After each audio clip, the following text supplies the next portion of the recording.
राष्ट्रीयता का संदेशवाहक किसे माना जाता है? तो नेपोलियन बोनापार्ट को। जर्मनी में राष्ट्रीयता का संदेशवाहक किसे माना जाता है?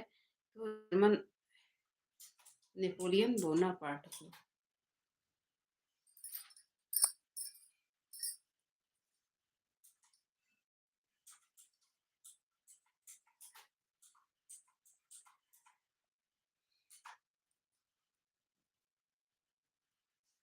जर्मनी के आर्थिक राष्ट्रवाद का पिता कौन था? तो फ्रेडरिक। जर्मनी के आर्थिक राष्ट्रवाद का पिता कौन था? तो फ्रेडरिक लिस्ट। जर्मनी राष्ट्रीय सभा को क्या कहा जाता था? तो डायट कहा जाता था। जर्मन राष्ट्रीय सभा को क्या कहा जाता था? तो इसे डायट कहा जाता था। डायट कहाँ होती थी? डायट कहाँ होती थी? तो फ्रैंकफर्ट में। डायट कहाँ होती थी? तो फ्रैंकफर्ट में। 1815 से 1850 के बीच जर्मन साम्राज्य किस पर आधारित कि 1815 से 1850 के बीच जर्मन साम्राज्य पर किसका आधिपत्य था? तो ऑस्ट्रिया का। ऑस्ट्रिया का चांसलर कौन था? तो मेटरनिक। ऑस्ट्रिया का चांसलर कौन था? तो मेटरनिक। जर्मन एकता में किन दार्शनिक की भूमिका रही? तो राके, बोमर, लसर आदि की।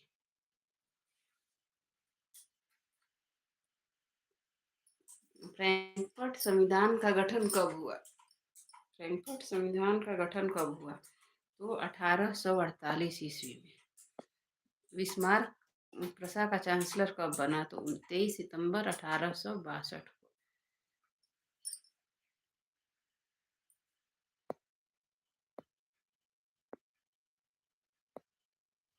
बिस्मार्क का जन्म कब और कहाँ हुआ था? तो 1 अप्रैल 1815 ईस्वी को ब्रेडनबर्ग में। बिस्मार्क का जन्म कब और कहाँ हुआ? तो 1 अप्रैल 1815 को ब्रेडेनबर्ग में। विलियम प्रथम ने बिस्मार्क को क्या कहा था? तो बाजीगर। विलियम प्रथम ने बिस्मार्क को क्या कहा था? तो बाजीगर।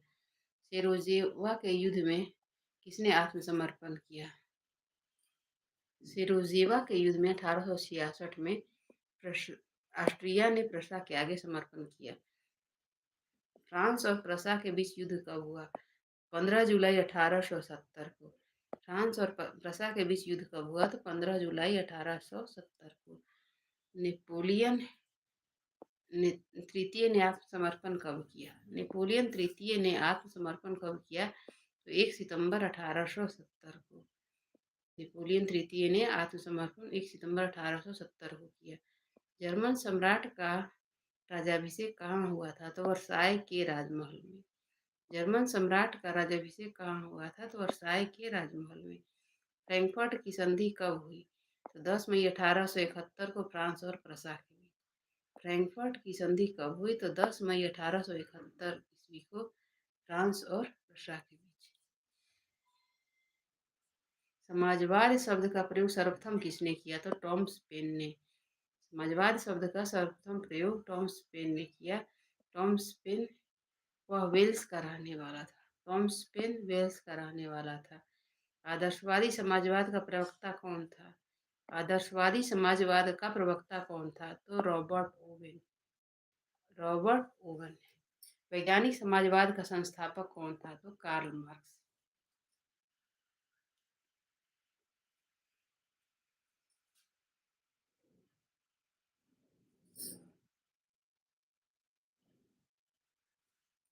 वैज्ञानिक समाजवाद का संस्थापक कौन था? तो कार्ल मार्क्स।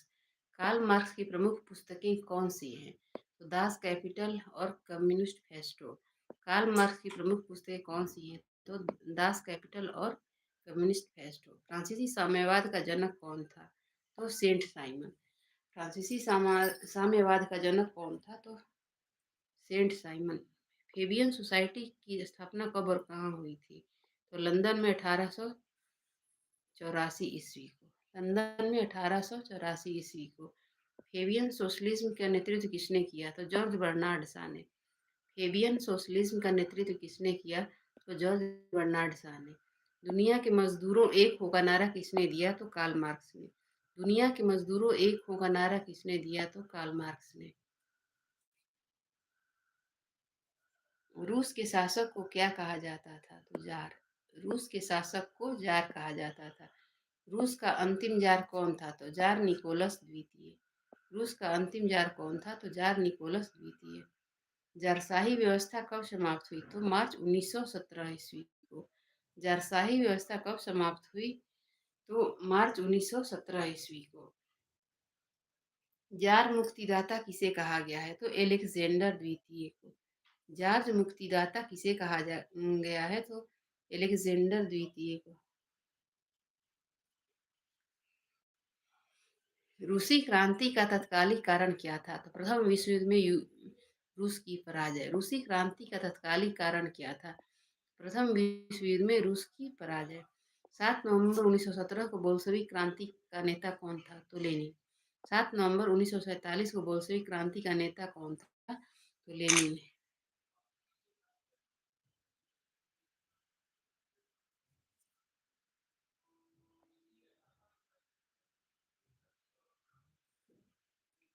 चेका का संगठन किसने किया? लेनिन ने। चेका का संगठन किसने किया? तो लेनिन ने। लाल सेना का संगठन किसने किया? तो ट्रोट्स्की ने। चेका का संगठन किसने किया? तो लेनिन ने। लाल सेना का संगठन किसने किया? तो ट्रोट्स्की ने। 1000 एक चर्च और एक रूस का नारा किसने दिया? 1000 एक चर्च और एक रूस का नारा किसने दिया?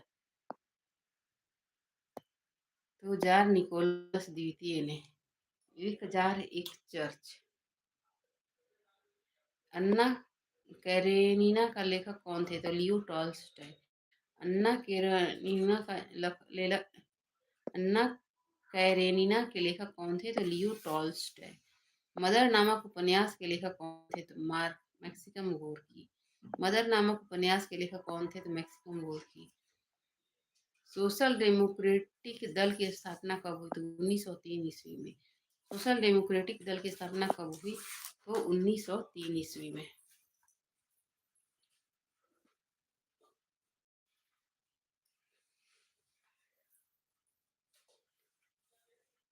यह दल किन दो गुटों में विभाजित हो? बोल्शेविक माने बहुसंख्यक और मेंशेविक माने अल्पसंख्यक। बोल्शेविकों की संख्या ज्यादा होगी और मेंशेविकों जो थे इनकी संख्या कम होगी।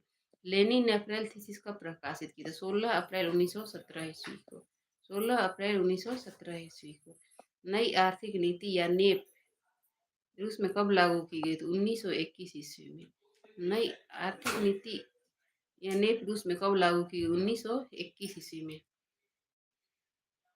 आधुनिक रूस का निर्माता किसे कहा जाता है?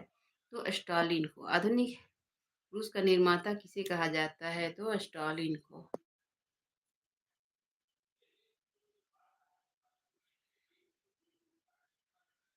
आधुनिक रूस का निर्माता स्टालिन को कहा